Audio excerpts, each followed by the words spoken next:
மலேசிய கடற்படைத்துறையின் இயக்குநர் விசாரணை முடியும் வரை விடுப்பில் இருக்க உத்தரவிடப்பட்டுள்ளது.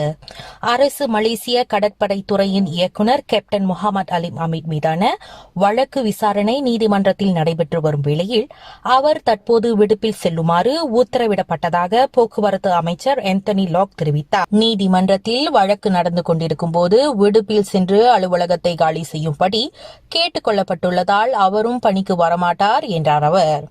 கடந்த ஆகஸ்ட் 1ஆம் தேதி கேப்டன் முகமது அலிம் அமீட் 4 ஆண்டுகளுக்கு முன்பு போக்குவரத்து அமைச்சரின் அனுமதியின்றி தேசிய கடற்பகுதியில் கனரக எண்ணெயை கொண்டு செல்ல கப்பல் நிறுவனங்களுக்கு விலக்கு கடிதம் அளித்தது தொடர்பாக மோசடி செய்ததாக அவர் குற்றம் சாட்டப்பட்டார்.